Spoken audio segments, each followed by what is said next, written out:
စိတ်ထိန်းနိုင်မှချမ်းသာရအကြောင်းတရားဒေသနာတော်ဒီနေ့ညဓမ္မသဘင်ခန္ဓာကိုရှေဘုန်းတော်သခင်ရှင်တော်မြတ်ဖရာ၏မဟာကရုဏာဂုဏ်ကိုအာယုံပြုကာတိကျုဖွဲ့ဆိုအပ်သောဝန္ဒနာပနာမအာတိတဂါထာကိုရွတ်ဆိုပူဇော်ခြင်းဖြင့်စတင်ကြရအောင်ယောကပကောတိဟိပိယပမေယံကာလံကရွန်တောတိဒုက္ခရာနိခေရံကတောလောကဟိတယနာထောနမောမဟာကာရုဏိကတတတယောနာထောဝိနိယမြာစွာတတ္တဝါဤချမ်းသာစီးပွားလိုလားတောင်းတအကုန်ပေါင်းခါသဖြင့်နာထမြညာခြင်းရှင်တော်မြတ်ဖရာသည်ကပ္ပဂောတိဟိပိဂရေကဘာအရေးအတွက်သင်္ချာတို့ဖြင့်တော်လဲအဘေမေယံရေအတွက်တိုင်းတာဖော်ပြခြင်းကမစွမ်းနိုင်ပါသောကာလံလေးအသင်္ချေသိနေကဘာရှိကြသောကာလပတ်လုံး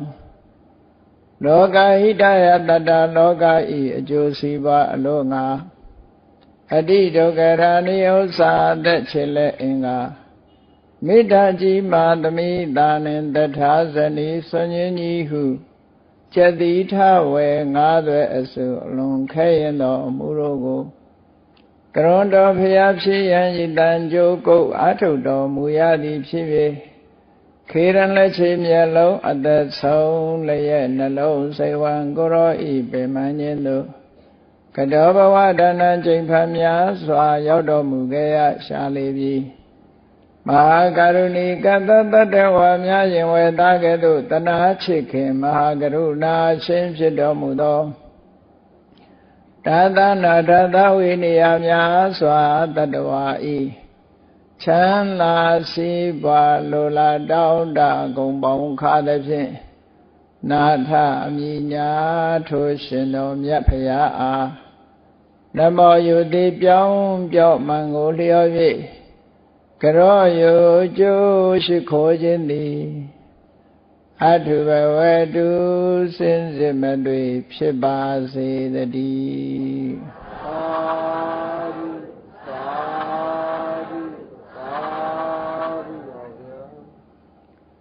စိတ်ထိန်းနိုင်မှချမ်းသာရဒါကမြတ်စွာဘုရားသခင်ကိုရောမြတ်ဟောကြားတော်မူခဲ့တဲ့ဒေသနာတော်စကားကိုစီလျောအောင်ဘာသာပြန်ပြီးတော့အမည်ပေးထားတာဖြစ်ဆိုတော့မြတ်စွာဘုရားရဲ့စကားလိုပဲမှတ်သားကြစိတ်တံဂုတ်တံဒုက္ခဝဟံထိမ့်သိမ်းဆောက်ရှောက်ထားတဲ့စိတ်ဟာမိမိထံမောက်တို့ချမ်းသာဒုက္ခကိုယူဆောင်လာတတ်တယ်လို့မြတ်စွာဘုရားကဒီလိုဟောတာဘုရားဟောတဲ့တရားဆိုလွဲမှားစရာအကြောင်းမရှိဘူးလောကလူသားတွေကချမ်းသာဒုက္ခရကြကြတယ်သို့တော့စိတ်ကိုထိန်းနိုင်ကြသလားဆိုတော့မထိန်းနိုင်ဘူးနော်စိတ်ကိုထိန်းသိမ်းဆောက်ရှောက်မှုဟာအတ္တမအရေးကြီးတယ်ထိန်းသိမ်းဆောက်ရှောက်မှုမပြုနိုင်ဘူးဆိုလို့ရှိရင်ချမ်းသာဒုက္ခကိုလိုချင်တဲ့ချမ်းသာဒုက္ခရနိုင်မှာမဟုတ်ဘူးပေါ့အဲ့တော့ချမ်းသာဒုက္ခဆိုတဲ့နေရာမှာအမျိုးမျိုးရှိတဲ့ချမ်းသာဒုက္ခတွေအမျိုးမျိုးရှိအဲ့ဒီချမ်းသာဒုက္ခအမျိုးမျိုးတွေထဲမှာဘယ်လိုချမ်းသာဒုက္ခမျိုးကိုပေးစွမ်းနိုင်တယ်လဲလို့ဆိုရင်သာဝရခိုင်မြဲတဲ့ချမ်းသာဒုက္ခမျိုးထီအောင်စိတ်ကိုထိန်းနိုင်တဲ့ပုဂ္ဂိုလ်တွေကရကြလောကမှာစဉ်းစားကြည့်နေကိုယ်စိတ်ကိုမထိန်းနိုင်တဲ့ပုဂ္ဂိုလ်တွေကစိတ်မထိန်းနိုင်လို့ဆိုပြီးတော့တစုံတစ်ခုသောပြစ်မှုကိုကျူးလွန်မိသွားပြီဆိုလို့ရှိရင်ပြဿနာတွေတက်ပြီးတော့ဒုက္ခရောက်ကြရတာလောကမှာလည်းပဲအထင်ရှားပဲပေါ့အဲ့တော့စိတ်ထိန်းတယ်ဆိုတဲ့နေရာမှာတမန်လောကလူသားတွေထားတဲ့စိတ်ထိန်းမျိုးတိတင်ကိုဆိုလိုတာမဟုတ်ဘူးဒီတဲ့အဆင့်မြင့်တဲ့စိတ်ထိန်း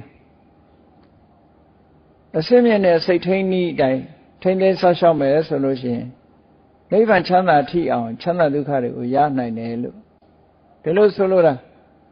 အဲ့တော့စကားသံအနေနဲ့တူညီတယ်လို့ပြောပြီးမဲ့လို့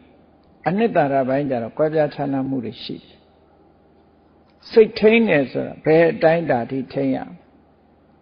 ဘယ်အတိုင်းတာထိထိန်းရမလဲဘယ်လိုထိန်းရမလဲဘယ်နည်းနဲ့ထိန်းရမလဲ မြန်မာပြည်မှာတစ်ချိန်လုံးကပေါ်ခဲ့တဲ့စိတ်တိုင်းထားဆိုတာထိန်းเสียမလိုဘူးလို့ဒီလိုပြောတဲ့စကားမျိုးတွေရှိခဲ့တယ်ပေါ့နော်သို့တော့မြတ်စွာဘုရားသခင်ကိုရောမြတ်ဟောထားတဲ့တရားကိုဘုန်းကြီးတို့တွေကမှတ်သားကြရတယ်မြတ်စွာဘုရားကစိတ်ဆိုတာတဲ့အာယုံခတ်သိမ်းကနေတားမြစ်ဖို့မလိုဘူးမကောင်းတဲ့အာယုံကဆိုရင်စိတ်ကိုတားမြစ်ရမယ်ထိမ့်သိမ်းဆောက်ရှောက်ရမယ်လို့ဒီလိုဆိုလို့တော့ကောင်းတဲ့အာယုံဆိုတာမတားရဒါလောကသဘာဝစဉ်းစားကြည့်လေကိုယ်သားသမီးကိုထိန်းနေကြတဲ့မိဘတွေကိုညီငယ်နှမငယ်တွေကိုထိန်းကြတဲ့မောင်တွေအမတွေစဉ်းစားကြည့်ပေါ့ဘယ်လိုနေရာထိန်းတာတော့နေရာတိုင်းမှာမသွားရမလာရပိတ်ဆို့တာလားသို့မဟုတ်မသိတဲ့နေရာမသွားရဘူးပြောတာလားဒါအမှန်တမ်းထင်ရှားတဲ့စကားတစ်ခုပဲเนาะအဲ့တော့ကိုကောင်းကျိုးချမ်းသာကိုရစေနိုင်ဖို့အတွက်ကိုယ့်ရဲ့သားသမီးကိုဆောက်ရှောက်ထိန်းသိမ်းတဲ့ပုဂ္ဂိုလ်တွေကမသိတော်တဲ့နေရာကိုမသွားနဲ့အန္တရာယ်ရှိတဲ့နေရာကိုမသွားနဲ့အန္တရာယ်မရှိတဲ့နေရာကျတော့သွားခိုင်းတယ်လေဖះเจ้าကံမသွားရဘူးလို့ဘယ်သူမှမပြောဘူးနော်အန္တရာယ်ရှိတဲ့နေရာမျိုးကျတော့မသွားနဲ့လို့ပြောရတယ်ထို့တူပဲစိတ်ဟာလည်းပဲဒီတိုင်းပဲပေါ့ထိန်းသိမ်းဆောက်ရှောက်ခြင်းဖြင့်အကျိုးရနိုင်တဲ့နေရာမျိုးဆိုရင်ခွင့်ပြုရအကျိုးမရနိုင်တဲ့နေအန္တရာယ်များတဲ့နေရာမျိုးဆိုရင်စိတ်ကိုထိန်းသိမ်းဆောက်ရှောက်ရမယ်လို့ဒီလိုဆိုလိုတာအဲ့လိုဆိုလိုတာဟာတချို့ကလည်းစိတ်ကိုဘယ်အာယုံနဲ့မှမတွဲအောင်စိတ်ကိုဖယ်ထုတ်ရမယ်ဘာအာယုံမှလက်မခံရဘူးဆိုတာဒါအဘိဓမ္မာသဘောကိုနားမလည်လို့ပြောတဲ့စကားတစ်ခုပဲစိတ်ဆိုဒီမှာအာယုံနဲ့ကင်းပြီးတော့ဖြစ်လို့မရဘူးအာယုံနဲ့ဝတ္ထုဆိုတာလို့ဒီနှစ်ခုစုံစည်းမှစိတ်ဆိုတာဖြစ်တယ်အာယုံမစုံမဲနဲ့စိတ်ဘယ်တော့မှမဖြစ်ဘူးစိတ်ဖြစ်လာတယ်ဆိုကြတဲ့ကအာယုံရှိလို့ဖြစ်တယ်လို့စာပေကျမ်းကသင်ထားတဲ့ပုဂ္ဂိုလ်တွေအားလုံးသိတယ်ဒါကြောင့်မို့စိတ်တံဆိုတဲ့စကားလုံးကိုဝိကျွတ်ဆိုတဲ့အခါမှာအာရမဏံစိတ်တေတိဝိသနာတိတိစိတ်တံလို့အာယုံကိုသိတတ်သောကြောင့်စိတ်အာယုံသိတယ်ဆိုတဲ့အဓိပ္ပာယ်ဟာဘယ်လိုသိတာတုံးဆိုအာယုံကိုရယူတာလို့သူတို့ပြောတာအဲ့ဒါကိုကောက်ချက်ချလိုက်တဲ့အခါကျတော့စိတ်ဆိုတာအာယုံနဲ့ကင်းပြီးတော့မဖြစ်ဘူးအာယုံရှိမှဖြစ်တယ်ဒါကြောင့်မို့အာယုန်တွေကိုဖယ်ထုတ်ရမယ်လို့ဘုရားမဟောဘူးနော်စိတ်ကိုထိန်းသိမ်းရမယ်လို့သာဟောတာအာယုန်ပေါ်မှာမကောင်းတဲ့စိတ်ဟာမကောင်းတာတွေနဲ့တွဲဖက်ပြီးတော့မသွားစေရဘူးလို့သာဒီလိုဆိုလိုတာအဲ့တော့လွဲမှားတဲ့အမြင်မျိုးကိုမရှိစေရအောင်စိတ်မှန်ရင်အာယုန်ရှိတယ်အာယုန်မရှိဘဲစိတ်မဖြစ်ဘူးတဲ့နောက်ဆုံးမှာမက်စိတ်ဖို့စိတ်တောင်မှပဲနိဗ္ဗာန်ကိုအာယုန်ပြုမှဖြစ်တာလေနိဗ္ဗာန်ဆိုတဲ့အာယုံမရှိရင်မစိတ်ဖို့စိတ်ပေါ်ကုန်မပေါ်နိုင်ဘူးနိဗ္ဗာန်ကိုအာယုံပြုရမှပေါ်တာဝိပဿနာဉာဏ်လို့ဆိုတဲ့ဝိပဿနာစိတ်တွေဟာလေသင်္ခါရအာယုံနမိတ်ရှိမှဒီဝိပဿနာဉာဏ်ဆိုတာဖြစ်တာသင်္ခါရအာယုံနမိတ်မပါပဲအာယုံမပါပဲဝိပဿနာဆိုတာမဖြစ်ဘူးတခါဇန်စိတ်တွေဆိုတာလဲကြည့်လိုက်အောင်ပညာအာယုံအဓိကအပြင်ပညာအာယုံယမယံခာမဟကုတ်အာယုံလို့ခေါ်တဲ့စိတ်အာယုံအဲ့ဒီပညာအာယုံမဟကုတ်အာယုံဆိုတာအာယုံနဲ့ကင်းပြီးတဲ့အခါမှာဒီစံစိတ်တွေဟာဖြစ်နိုင်ဘူးတဲ့အာယုံရှိမှဖြစ်တယ်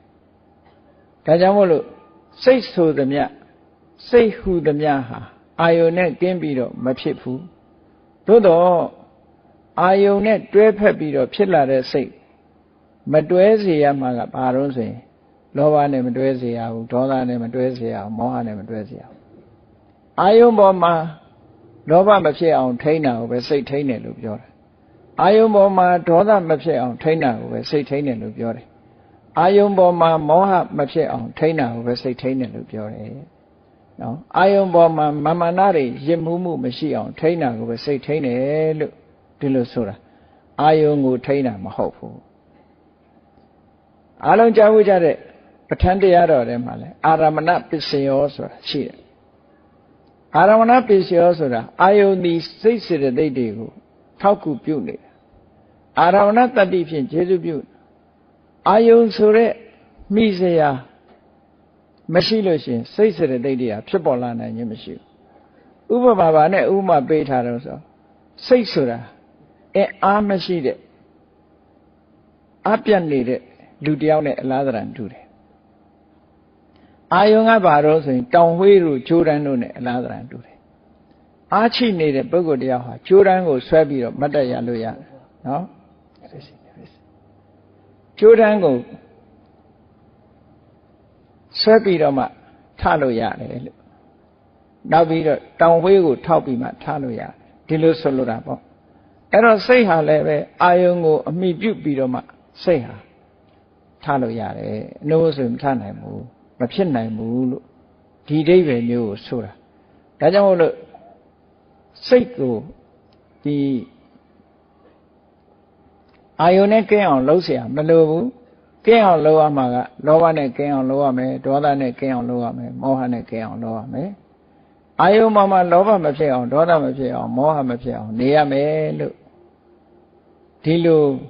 မှတ်သားကြရတာပေါ့စိတ်ကိုထိမ့်သိမ်းဆောက်ရှောက်တယ်ဆိုတဲ့နေရာမှာ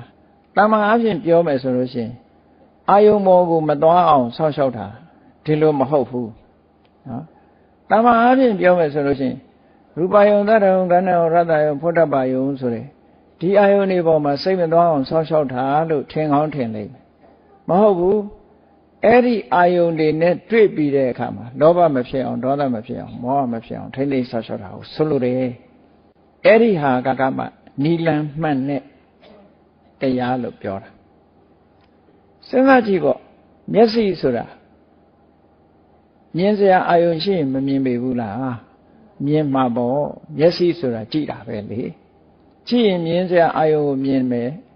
နားကလည်းကြားစရာအတန်ဆိုရင်ကြားမှာပဲပေါ့နှာခေါင်းရှိရင်လည်းအနံ့ရမှာပေါ့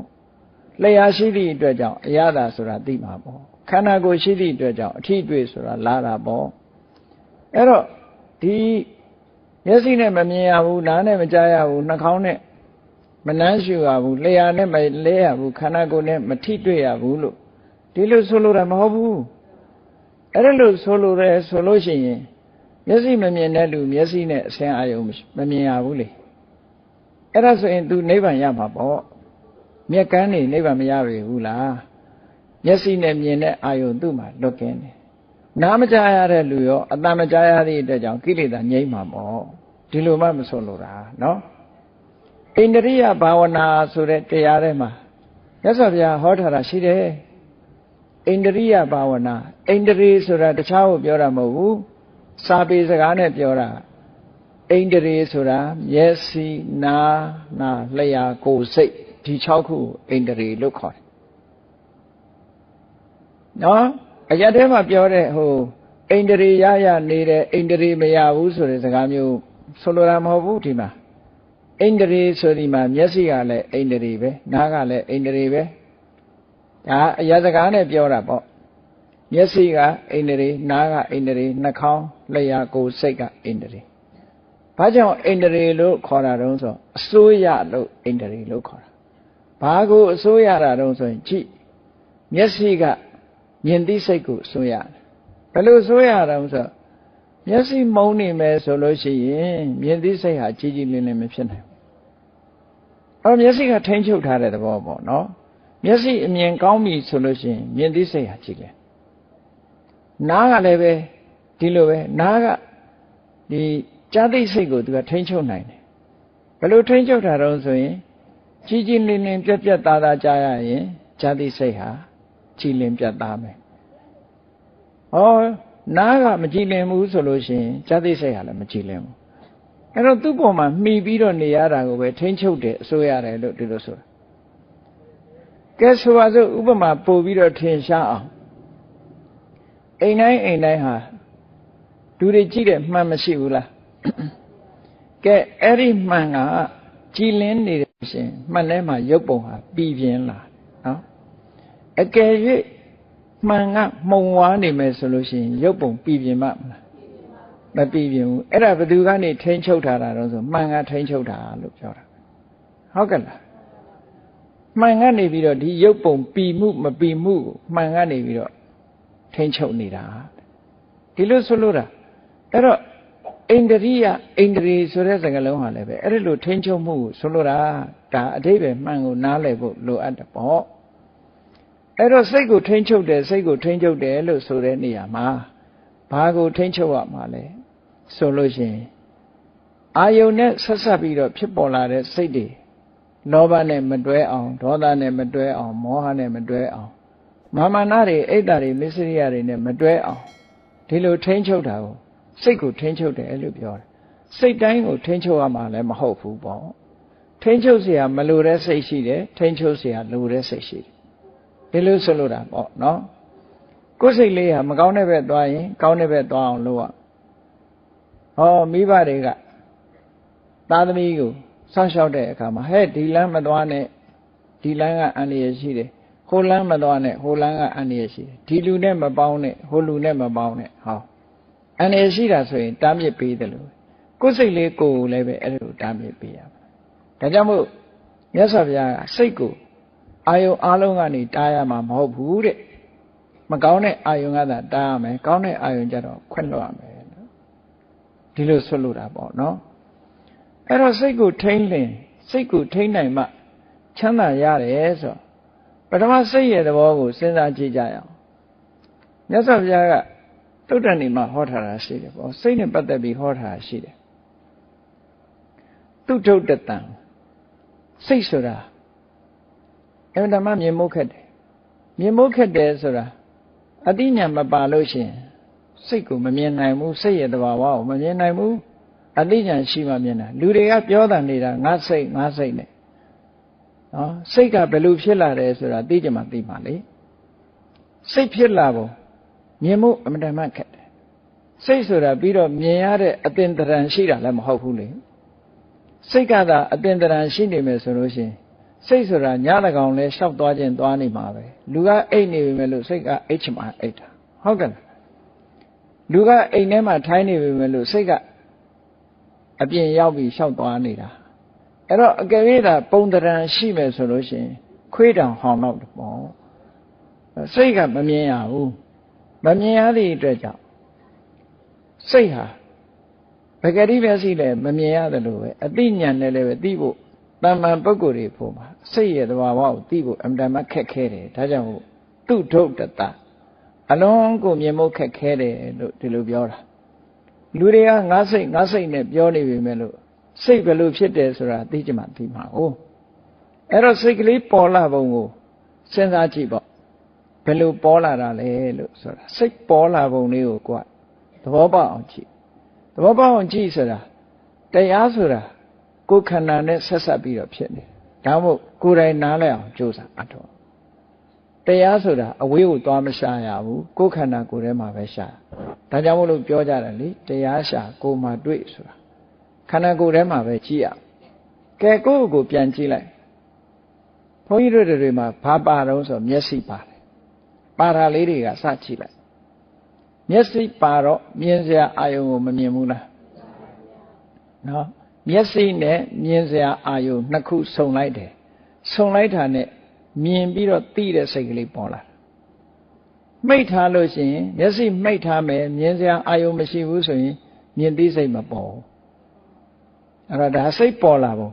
စာပေကျမ်းဂန်အနေနဲ့ပြောမယ်ဆိုရင်စက္ခုံစပတိစ္ဆရူပေစဥပ္ပစ္စတိစက္ခုဝိညာဏတိဏ္ဏသင်္ကတိဖတ်တော်လို့မြတ်စွာဘုရားဟောတာရှိတယ်စက္ခုံစပတိစ္ဆ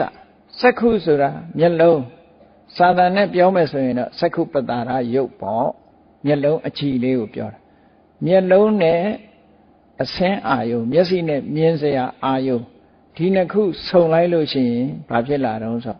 မြင်သိစိတ်မြင်သိစိတ်ကဘယ်ကနေပြီးတော့ဖြစ်ပေါ်လာတော့ဘယ်မှာမှီပြီးတော့ဖြစ်ပေါ်လာတော့ဆိုမျက်လုံးကိုမှီပြီးတော့ဖြစ်တာဟုတ်ကဲ့လားပန်းပွင့်လေးကိုကြည့်နေလိုက်ပန်းပွင့်လေးနဲ့မျက်လုံးနဲ့ဆုံလိုက်တာနဲ့တပြိုင်နက်မြင်တယ်ဆိုတဲ့မြင်သိစိတ်ပေါ်လာအဲ့ဒီမြင်သိစိတ်ကနေပြီးတော့ဆက်နွယ်ပြီးတော့စဉ်းစားတာတွေလိုက်လာတယ်လှတယ်မလှဘူးဟုတ်လားဒါတွေလိုက်လာတော့လှတယ်လို့တတ်မှတ်လိုက်တာနဲ့တပြိုင်နက်ဘာလိုက်လာတော့လိုချင်လိုက်တာဆိုတာလိုက်မလာဘူးလားမလာဘူးဆိုတာနဲ့မကြည့်ကျင်တော့ဘူးဆိုတာလိုက်မလာဘူးလားလိုက်လာတယ်စိတ်ဟာအဲ့လိုဖြစ်လာတာ စိတ်ဖြစ်ပုံကအဲ့ဒီလိုဖြစ်တာနော်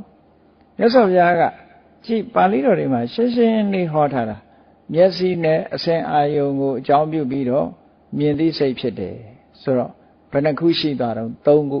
မျက်စိရဲ့အစဉ်အာယုံရဲ့မြင်သိစိတ်ရဲ့ဒီ၃ခုဆုံလိုက်တာနဲ့တပြိုင်နက်ဘာဖြစ်လာတော့ဆိုအာယုံနဲ့စိတ်နဲ့ဆက်သွယ်သွားတယ်ဖတ်တာဆိုတာလား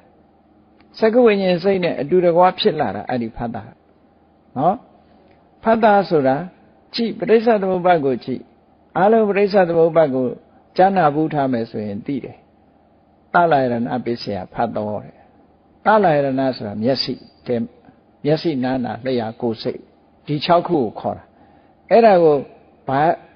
အပြင်အာယရဏ6ခုနဲ့ပေါင်းလိုက်မယ်ဆိုရင်တလယရဏထဲမှာအပြင်အာယရဏ6ခုပါထည့်ယူမယ်ဆိုလို့ရှိရင်မျက်စိနဲ့ရူပယုံတစ်စုံဟုတ်ကဲ့လား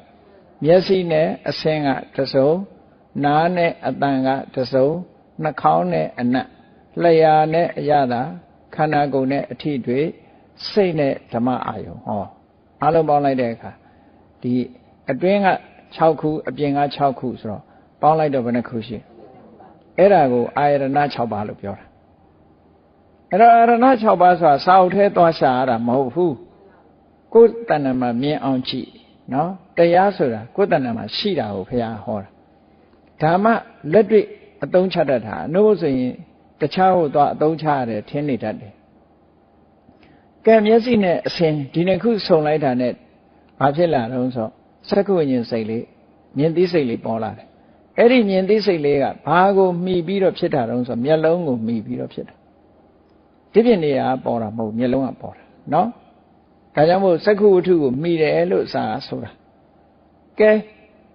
စက္ခုဝိညာဉ်စိတ်လေးပေါ်လိုက်တာနဲ့မြင်သိစိတ်လေးပေါ်လိုက်တာနဲ့အာယုံနဲ့ဆက်သွယ်မှုဆိုတာလေးလာတယ်အဲ့ဒီမြင်သိစိတ်ကလေးထဲမှာရှင်တွဲပြီးတော့ဖြစ်ပေါ်လာတဲ့ဖတ်တာဆိုတာပါလာအဲ့ဒါကိုပဋိစ္စသမုပ္ပါဒ်ကြတော့တလယရဏပိစ္ဆေယဖတ်တော်လို့ဒီလိုပြောတာနော်ဖတ်တာဆိုတာပေါ်လာဖတ်တာဆိုတာဘာကိုပြောတာတုံးဆိုအာယုန်နဲ့စိတ်နဲ့ဆုံပေးတာဆက်သွယ်ပေးတဲ့သဘောလို့ပြောတာကဲအာယုန်နဲ့စိတ်နဲ့ထိတွေ့ပေးလိုက်တဲ့အခါဘာဖြစ်လာတော့ဆိုထိတွေ့လိုက်လို့ရှိရင်ဆိုပါစို့အရာဝတ္ထုတစ်ခုကိုကိုယ်လက်နဲ့ထိလိုက်တယ်စိတ်နဲ့ထိတာကတော့အမတမသိမ်မွေးလို့တိထားတာနဲ့ပြောမယ်ရေခဲတုံးကိုလက်နဲ့ထိလိုက်လို့ရှိရင်မအေးဘူးလားမီးကိုလက်နဲ့ထိလိုက်ရင်မပူဘူးလားဟောအေးတယ်ပူတယ်ဆိုတော့အတွေ့အကြုံမရဘူးလား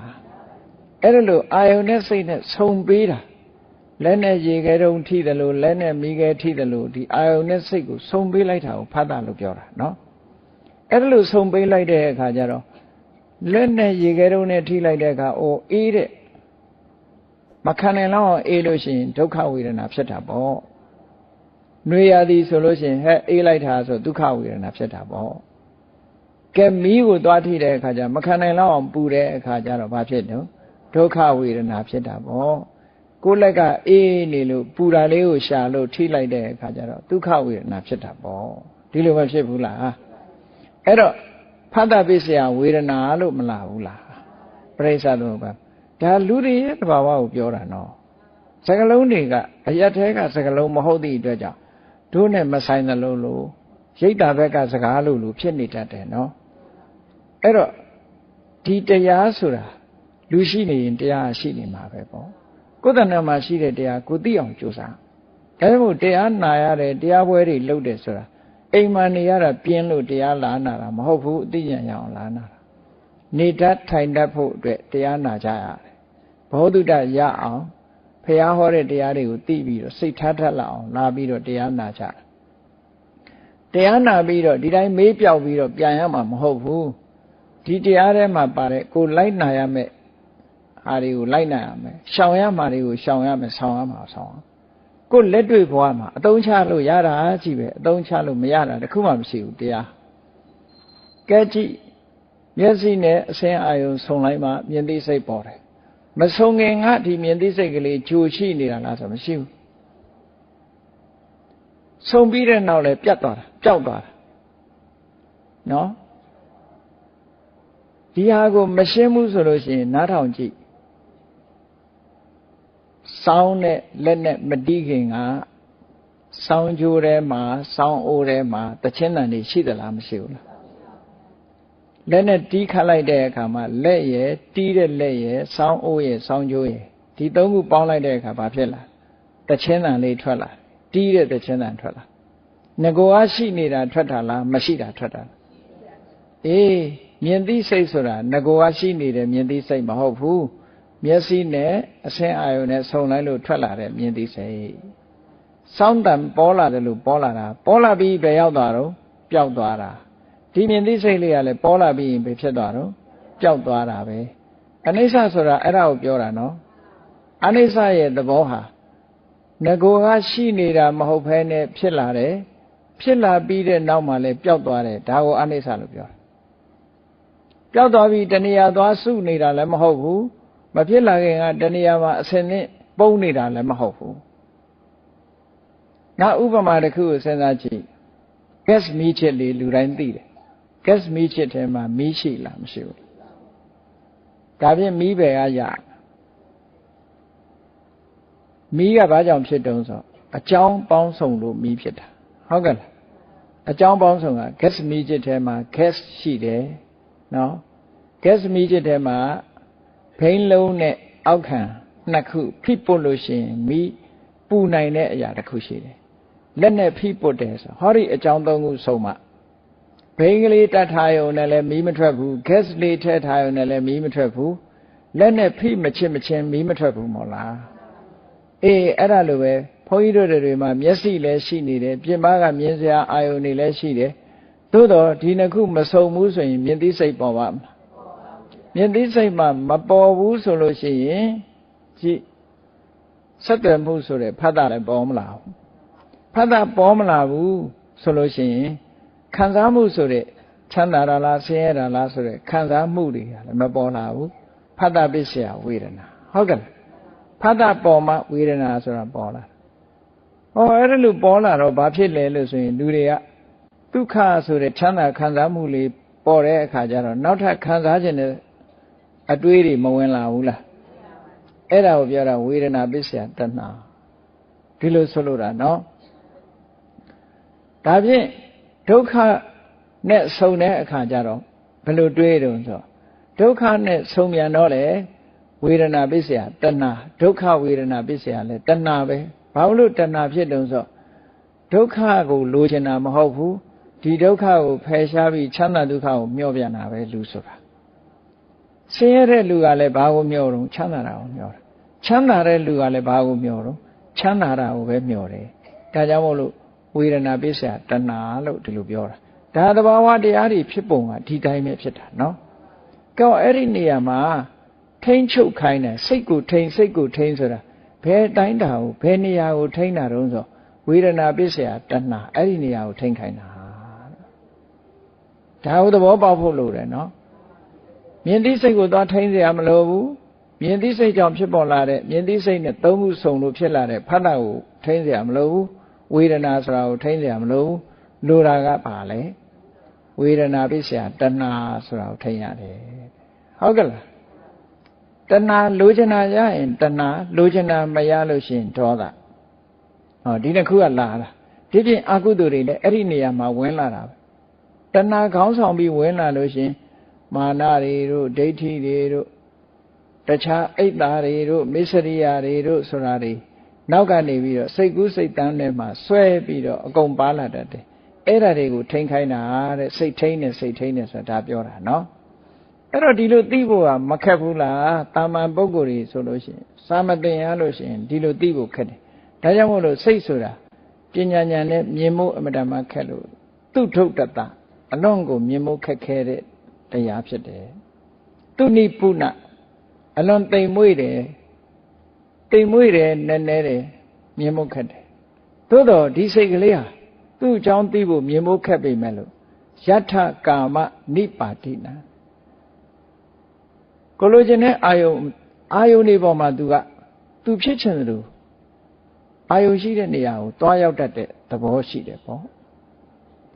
စိတ်ဆိုတာစိတ်ဘယ်လိုသွားတယ်ဆိုတာစဉ်းစားကြည့်ပေါ့အဲ့ရထဲမှာလဲပြီးတော့အိတ်နေတယ်အလုံးတိတ်ဆိတ်ငြိမ်သက်နေတယ်ဆိုရင်ဟိုတွေးဒီတွေးတွေးမယ် ထောက်ခနဲ့အတန်လေးကြားရင်အဲ့ဒီကိုစိတ်ကရောက်မသွားဘူးလားရောက်သွားတယ်အနံ့ကလေးရရင်ရောစိတ်ကရောက်မသွားဘူးလားရောက်သွားတာအာယုရှိတဲ့ဘက်ကိုသူကရောက်သွားတယ်ဒီသဘောကိုဆိုလိုတာနော်အဲ့ဒါကိုယထကာမနိပါတိနာသူသွားခြင်းနဲ့အာယုဘက်ကိုစွတ်သွားတတ်တယ်စိတ်တံရခေထမေတာဝီအဲ့ဒါလို့ဖြစ်ချင်တိုင်းဖြစ်ပြီးတော့လောဘနဲ့ပေါင်းလိုက်ဒေါသနဲ့ပေါင်းလိုက်မောဟနဲ့ပေါင်းလိုက်နဲ့ဒီစိတ်ကလေးဟာအတွေးတွေဝင်ပြီးလောဘဖြစ်လိုက်ဒေါသဖြစ်လိုက်မောဟဖြစ်လိုက်ဆိုတာတွေကိုလောဘနဲ့မပေါင်းမှုဒေါသနဲ့မပေါင်းမှုမောဟနဲ့မပေါင်းမှုထိန်းတာဒီလိုဆိုလိုတာနော်အဲ့တော့လောဘမဖြစ်အောင်ထိန်းရမယ်ဒေါသမဖြစ်အောင်ထိန်းရမယ်မောဟမဖြစ်အောင်ထိန်းရအဲ့ဒါကိုပဲစိတ်ကိုထိန်းနေစိတ်ကိုစောင့်ရှောက်တယ်ဒါဖြင့်ဘာနဲ့ထိန်းမှာတော့ဆိုတော့တတိနဲ့ထိန်းတတိကိုလေ့ကျင့်ဒါကြောင့်မို့မြတ်စွာဘုရားကမဟာသတိပဋ္ဌာန်သုတ်မှာဆိုလို့ရှိရင်အာယု၄မျိုးပေါ်မှာစိတ်ကိုအမြဲမပြတ်လေ့ကျင့်ပေးတဲ့အနေနဲ့တတိကိုလေ့ကျင့်ပေးတဲ့အနေနဲ့ကာယတဲ့ဝေဒနာတဲ့စိတ်ဓာတ်တဲ့ဓမ္မလို့ဆိုပြီးတော့အာယု၄မျိုးပေးထားတယ်မဟုတ်လားကာယလို့ဆိုတဲ့ဟောဒီခန္ဓာကိုယ်နဲ့ဆက်သွယ်နေတဲ့ထွက်လေဝင်လေတို့ခန္ဓာကိုယ်ရဲ့လှုပ်ရှားမှုတွေတို့ဒီပေါ်မှာစိတ်ကလေးထားမယ်ဆိုရင်တတိထားမယ်ဆိုရင်ခုနလောဘဆိုတာဖြစ်မလာနိုင်အောင်ဒေါသဆိုတာဖြစ်မလာနိုင်အောင်ထိန်းနိုင်သွားဝေဒနာဆိုတဲ့ခံစားမှုလေးရဲ့သဘာဝကိုသိနေအောင်ကြိုးစားမယ်တတိနဲ့ဝေဒနာနဲ့ကတ်ထားမယ်ကတ်ထားလို့ရှိရင်နောက်ကအသိပညာလိုက်လာမယ်လိုက်လာလို့ရှိရင်လောဘဆိုတာဖြစ်လာဖို့အခြေအနေမရှိဘူးဒေါသဖြစ်လာဖို့အခြေအနေမရှိဘူးဒါလည်းထိန်းတယ်လို့ပြောတာပဲเนาะစိတ်ကသူရဲ့ကိုယ်စိတ်ကလေးကိုပြန်ပြီးတော့ကြည့်တာဖြစ်လာတဲ့စိတ်ကလေးကိုပြန်ပြီးတော့ရှုတာဟာလည်းပဲစိတ်ကအနုပဒနာအနေနဲ့ပြန်ပြီးတော့ရှုမယ်ဆိုလို့ရှိရင်လည်းလောဘနဲ့မတွဲအောင်ဒေါသနဲ့မတွဲအောင်မောဟနဲ့မအောင်ထိန်းတဲ့သဘောပဲပေါ့ဒီအာယုန်တွေပေါ်မှာစိတ်ကိုဒီအာယုန်တွေနဲ့ထိတွေ့အောင်တတိတရားနဲ့စိတ်ကိုထိန်းသိမ်းဆောက်ရှောက်ပေးရတာအဲ့ဒါကိုဆိုလို့တယ်နော်အဲ့ဒါကြောင့်မလို့အဲ့ဒီလိုစိတ်ကိုထိန်းနိုင်ရမယ်တဲ့မင်းချမ်းသာဒုက္ခဆိုတာမရဘူးဒါကြောင့်မို့ဒီဒေသနာတော်မှာစိတ်တံရခေထမေတာဝီပညာရှိပုဂ္ဂိုလ်ဟာစိတ်ကိုထိန်းရမယ်မထိန်းလို့ရှိရင်ဘာဖြစ်မထိန်းရင်ဒုက္ခရောက်မယ်ထိန်းရင်ဘာဖြစ်လဲဆိုရင်စိတ်တံဂௌတံဒုက္ခဝဟံဒုက္ခကိုဟောဒီထိန်းသိမ်းပေးတဲ့စိတ်ကလေးကယူဆောင်လာတယ်ကိုယ့်ကိုချမ်းသာဒုက္ခကိုပေးတယ်လို့ဒီလိုဆိုလို့တယ်ပေါ့စိတ်ကိုထိန်းတဲ့နေ့အတွက်ကြောင့်ချမ်းသာဒုက္ခတွေရသွားကြတာချိပတာစာရီဆိုတဲ့အမျိုးသမီးဟာငကိုယ်တော်ကစိတ်ကိုမထိန်းနိုင်ဘူးတောကတွေနဲ့ဖြီးစည်းပြီးတော့နောက်ဆုံးမှအယုဒေမဘဝရောက်သွားတယ်စိတ်မထိန်းနိုင်လို့နောက်ဆုံးမှမြတ်စွာဘုရားနဲ့တွေ့တဲ့အခါတတိထားလို့တတိန်ပฏิလဘတတိပြန်ရအောင်ကြိုးစားပါတတိထားပါလို့မြတ်စွာဘုရားကမိန့်ကြားလိုက်တဲ့အချိန်မှာတတိပြန်ရသွားတဲ့အခါကျတော့သူ့စိတ်ကိုသူထိန်းနိုင်လာတဲ့အခါကျတော့ကြည်နောက်ဆုံးမှာယဟန္တာထေရီမာကြီးဖြစ်သွားပြီးတော့သူ့ဖို့ကနောက်ထပ်ငိုเสียဆိုတာမလာတော့နော်ယူဖို့နေတာငိုဖို့လည်းမလာဘူးစိုးရိမ်ဖို့လည်းမလာတော့ဘယ်သူတည်းမှလည်းမစိုးရိမ်တတ်တော့ဘူးစိတ်ဟာတည်ငြိမ်ပြီးတော့တုန်လုံးမှုကင်းသွားတယ်ဘာဖြစ်လို့တော့ဆိုခုနကလောဘနဲ့လည်းမတွဲတော့ဘူးဒေါသနဲ့လည်းမတွဲတော့ဘူးမောဟနဲ့လည်းမတွဲတော့ကိလေသာတွေနဲ့တွဲတဲ့စိတ်ကမှပြော့ညံ့တာကိလေသာတွေနဲ့မတွဲရင်စိတ်ဟာတန့်ပြန့်ပြီးတော့ခိုင်မာတယ်လို့ဒီလိုပြောတာရွှေပရိန်ဆရာတွေမေးကြည့်ပေါ့ရွှေထဲမှာတခြားဓာတ်တတုတွေရောနေသေးလို့ရှင်ရွှေဟာမတန့်စင်ရသေးဘူးဆိုရင်ပတိလက်ကောင်လုံးမဲ့ဆိုရင်ကျိုးသွားတယ်လုံးလို့မရဘူးနားမဆွဲလို့မရဘူးเนาะစိတ်ဟာလည်းပဲဒီတိုင်းပဲစိတ်ထဲမှာကိလေသာတွေရှိနေလို့ရှိရင်တရားထုတရားမြတ်နိဗ္ဗာန်ကိုအာရုံပြုဖို့ဆိုတာခက်တယ်ဝေးလာဝေးเนาะအဲ့ဒါကြောင့်မို့လို့စိတ်ရဲ့အညစ်အကြေးဆိုတဲ့လောဘတွေဒေါသတွေမောဟတွေဒါတွေကနေကင်းဝေးအောင်စိတ်ကိုကမ္မထံကျင့်စဉ်တစ်ခုနဲ့တန့်စင်ပြီးတော့ပေးရမယ်တဲ့အဲ့လိုတန့်စင်ပေးခြင်းဒီပဲနဲ့စိတ်ကိုထိန်းခြင်းလို့ဒီလိုဆိုလိုတာဘုရားမြတ်စွာရဲ့တရားတော်အဲ့ဒီလိုစိတ်ကိုထိန်းနိုင်မှချမ်းသာဒုက္ခဆိုတာရနိုင်တယ်တဲ့မထိန်းနိုင်လို့ရှိရင်ဆင်းရဲဒုက္ခတွေနဲ့ကြုံမှာပဲလို့အဲ့တော့ဒီတရားတွေဟာဒုနဲ့မဆိုင်ဘူးလို့မအောင်မေ့လေနဲ့ဒါက စိတ်တာသွားပြီးတရားထုတ်မှဒါတွေကဖြစ်တာကိုယ့်အိမ်မှာမဖြစ်ဘူးလို့ဒီလိုမအောင်မိတ်နေတယ်မြတ်စွာဘုရားလက်ထက်တုန်းကဘုရားကြောင်းသွားပြီးတော့တရားနာတယ်တရားနှလုံးသွင်းတယ်အိမ်မှာနေရင်စီးပွားရှာရင်းနဲ့သောတာပန်ဖြစ်တဲ့ပုဂ္ဂိုလ်တွေအများကြီးရှိတယ်သဂရဂံဖြစ်တဲ့ပုဂ္ဂိုလ်တွေအများကြီးရှိတယ်အနာဂံဖြစ်သွားတဲ့ပုဂ္ဂိုလ်တွေရှိတယ်အိမ်မှာနေရင်နော်အိမ်မှာနေရင်ဒါကြဘုန်းကြီးသီလရှင်ဝတ်ဖို့လည်းမတိုက်တွန်းဘူးတိုက်တွန်းလည်းဝတ်မှာမဟုတ်ဘူးလေအဲ့တော့အိမ်မှာနေရင်လည်းတရားထုတရားမြတ်ရနိုင်ပါတယ်ဆိုတာပဲပြောရမှာပဲမြတ်စွာဘုရားလက်ထက်ကအများကြီးရှိတယ်သို့တော့အနာဂံဖြစ်သွားပြီဆိုရင်မိသားစုရဲ့ like ကိုမနေတော့ဘူးမိသားစုအနေနဲ့မနေဘူးညီကိုမောင်နှမအနေထားမျိုးပဲနေတော့တယ်အနာဂံဖြစ်သွားရင်အိမ်တော့နေတယ်အိမ်နေတဲ့ပုဂ္ဂိုလ်တွေမြတ်စွာဘုရားလက်ထက်ကအများကြီးပဲရှိတယ်အနာရဝိတထေတို့ဝိသခါတို့ကတော့သောတာပန်ပဲဖြစ်သေးတာကိုမဟာနာမဆိုတဲ့တာဂဝေမင်းကသဂရဂံအဆင့်ရောက်တယ်နောက်တစ်ခါဒီဥက္ခဆိုတဲ့သူကျွယ်တို့နန္ဒမာတာဥပတိကမာကြီးတို့ဆိုတာအနာဂံအဆင့်ပဲအနာဂံအဆင့်မှာမိသားစုနဲ့နေကြတာပဲသူတို့ဝိတာခတထေတို့ဆိုတာအနာဂံဘဝနဲ့ပဲနေတာပဲအိမ်မှာပဲနေတယ်သို့တော့အိမ်မှာနေတဲ့အခါမှာအနာဂံဖြစ်သွားလို့ရှိရင်ကတော့သူကအိမ်မှုကိစ္စတွေကိုစီမံခန့်ခွဲတာမလုပ်တော့ဘူးရသမျှလေးနဲ့ရောင်ရဲပြီးတော့အမြဲတမ်းဥပုသ်ဆောင်ပြီးတော့သူတော်စင်ဘဝနဲ့နေတာအိမ်မှာတော့နေတယ်မိသားစုဘဝနဲ့မနေတော့ဘူးအပြမစရိယသိက္ခာပုဂ္ဂိုလ်ဆောက်တည်ပြီးတော့နေတယ်တဲ့နော်ဒီလိုဆွလို့တာနော်ကိုယ့်အိမ်မှာဒီလိုပဲသားတွေသမီးတွေနဲ့နေပြီးတော့တရားဓမ္မရှင်းသုံးပြီးတော့ဒီလိုနေကြတာဒီဘဝမှာပဲဒီလိုနေသွားကြတာနောက်ဆုံးမှာဒါအမတမဘုရားလက်ထက်ကထင်ရှားတဲ့တာရကတွေပဲပေါ့အဲ့တော့အခုလည်းပဲသောတာပန်ဖြစ်မယ်သဂရဂံဖြစ်မယ်ဆိုရင်အိမ်မှာမိသားစုနဲ့နေတယ်အနာဂံဖြစ်သွားပြီဆိုလို့ရှိရင်မိသားစုဘဝမျိုးမှာမနေဘဲနဲ့အိမ်မှာတော့ရှိတယ်ယဟန္တာဖြစ်ပြီဆိုရင်တော့အိမ်မှာမနေတော့ဘူးအဲ့ဒါတော့သိချာအိမ်ကိုမနေတော့ဘူးအိမ်မှာမနေတော့ပဲနဲ့အဝတ်ပြောင်းတော့တာအဲ့ကြတယ်သူတော်စင်ဘဝကိုကူးပြောင်းပြီးတော့နေထိုင်ကြတယ်ယဟန္တာဖြစ်မှာယဟန္တာမဖြစ်သေးသမျှတော့အိမ်မှာနေသေးတယ်လို့ဒီလိုဆိုလို့တယ်နော်ကောင်းပြီ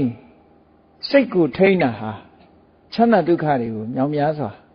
ရစေနိုင်စိတ်ချမ်းသာမှုဆိုတာအမှန်တမ်းအရေးကြီးတယ်ပစ္စည်းဥစ္စာချမ်းသာတိုင်းစိတ်ချမ်းသာတယ်လို့မအောင်မေ့လေနဲ့ပစ္စည်းဥစ္စာချမ်းသာပြီးစိတ်ဆင်းရဲနေတဲ့ပုဂ္ဂိုလ်တွေလောကမှာအများကြီးပဲပစ္စည်းချမ်းသာတာစိတ်ချမ်းသာတာနဲ့တခြားစီပဲเนาะလူတွေမှာပူမှုတွေနဲ့နေကြတယ်တောကเนาะစိတ်ချမ်းသာတဲ့လူကလည်းတောကတွေပိုးတယ်ပစ္စည်းဥစ္စာအတွက်တောကဖြစ်တယ်เนาะ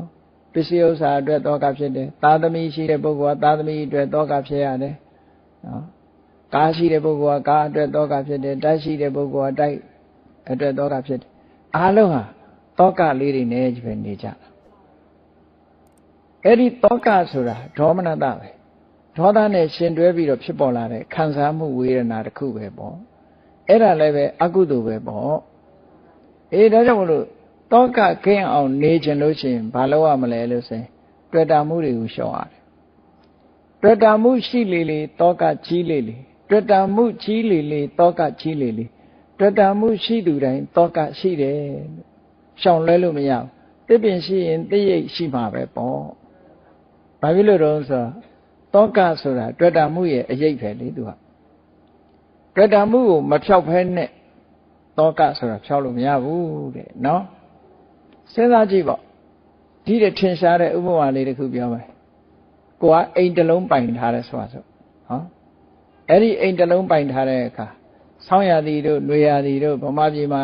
ဒီဟာမီးကခဏခဏလောင်တတ်တယ်မဟုတ်လားမီးမစိုးရင်ရဘူးလားစိုးရင်လည်းဆိုကြတဲ့တောကလေကိုယ့်အိမ်မှာမီးစိုးရင်ရဟောစိုးရင်နေတာတောကကဲအဲ့ဒီအိမ်လေးကိုကြိုက်တဲ့ဈေးရလို့ရောင်းပလိုက်တယ်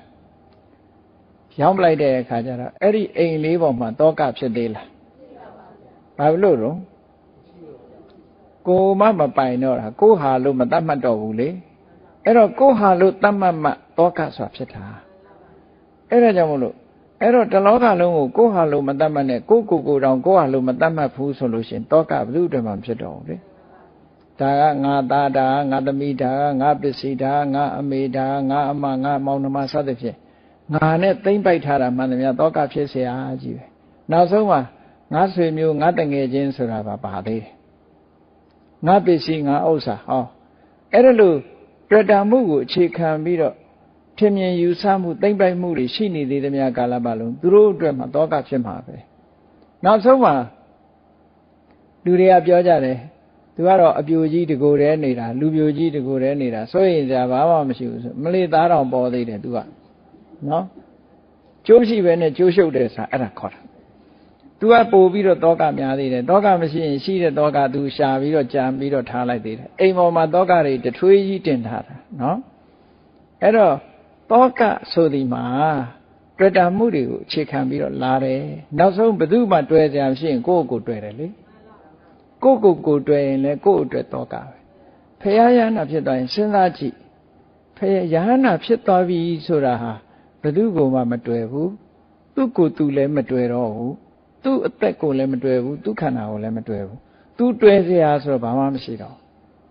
ဘူးဆိုတော့တောကပဲရလာမှာတော့လာเสียမရှိတော့ဘူးလေတောကလမ်းကြောင်းတွေအကုန်ပိတ်သွားပြီတောကလာတာတွေ့တာမှုလမ်းကြောင်းကလာတာလေအတွေ့တာမှုတွေအကုန်လွတ်လိုက်တယ်လူတွေမှာဒီပြင်တွေ့တာမှုတွေဘလောက်ဖြတ်ဘုန်းကြီးတွေရောတောကမရှိဘူးလားရှိတယ်လေနော်ဘာလို့လဲဆိုငါเจ้าတို့ငါတကာတို့ငါတကမဆိုတာဒါရှိသေးတာဟုတ်နော်ကားပိုင်ရင်လည်းငါကားဆိုတာလေးရှိသေးတယ်အဲ့ဒါရှိနေရင်တော့တောကရှိအောင်ပါပဲသို့တော့ပိုင်ဆိုင်တိုင်းတောကဖြစ်သလားလို့ဆိုမဖြစ်ဘူးနော်ပိုင်ဆိုင်တာနဲ့တောကဖြစ်သလားဆိုမဖြစ်ဘူးတွေ့တာမှတောကဖြစ်တယ်အဲ့တော့မတွေ့တာအောင်ရှော့ချတာရမယ်ဒီလိုဆိုလိုတာနော်စိတ်ကိုထိန်းနေဆိုမတွေ့တာအောင်ရှော့မတွေ့တာရင်တူတူနေလို့ရပါမလားဆိုရတယ်မတွေ့တာကဆိုပါစို့စဉ်းစားကြည့်အောင်တခုတွေ့တာတယ်ဆိုတာကဈာထဲမှာအနှောင်ဖွဲ့ကလေးတစ်ခုဖြစ်နေဆိုတော့ကိုယ်စိတ်နဲ့ကိုယ်ကြိုက်တဲ့နှစ်သက်တဲ့အာယုံလေးတစ်ခုဈာမှာသူကအတွေ့လေးတစ်ခုရှိနေနော်ဆိုပါစို့ဒီပစ္စည်းနှစ်ခုကျိုးလေးနဲ့ပူးပြီးတော့ခြိထားတယ်အလဲကောင်မှာကျိုးလေးထည့်ထားတယ်ဆိုဒီပစ္စည်းယူလိုက်ရင်ဟိုပစ္စည်းကပါလာမှာဟိုပစ္စည်းယူလိုက်ရင်လည်းဟိုပစ္စည်းကပါလာမှာဘာလို့လဲဆိုအလဲကောင်မှာကျိုးနဲ့တွဲထားတာနော်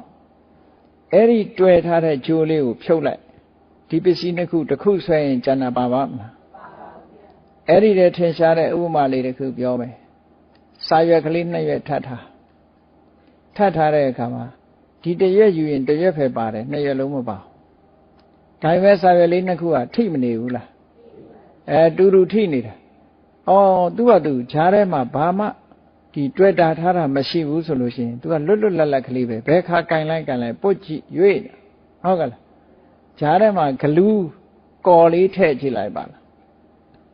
ကော်လေးထည့်လိုက်ရင်အဲ့ဒီစာရွက်ဟာရွှေ့လို့ရသေးလားမရတော့ဘူးအဲ့ဒီကော်စေးလေးကိုဖြုတ်လိုက်လို့ရှိရင်ဒီစာရွက်နှစ်ခုကလွတ်လပ်ဖြစ်မသွားဘူးလားအေးကော်စေးကိုဖြုတ်ခိုင်းတာဗျာနော်ဒါကြတော့ဟိုပစ္စည်းတွေအကုန်လှုပ်ခိုင်းတာလို့အောင်းမိတ်ပစ္စည်းပေါ်မှာတန်ရောစဉ်စ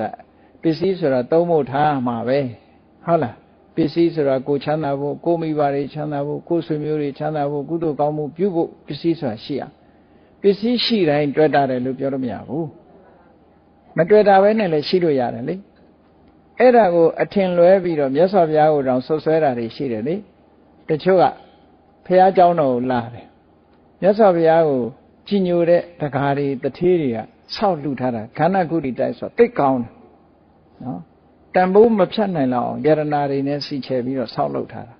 အင်တန်မှဘုရားကိုကြည်ညိုတော့သူတို့ကြည်ညိုတော့ဆောက်တယ်မြတ်စွာဘုရားကအဲ့ဒီခန္ဓာကုတိတိုက်ပေါ်မှာသတင်းသုံးတယ်သတင်းသုံးတဲ့အခါကျတော့တခြားဘာသာမှာချိုးချိုးချံချံကျင့်တဲ့ပုဂ္ဂိုလ်မျိုးတွေကရှိတယ်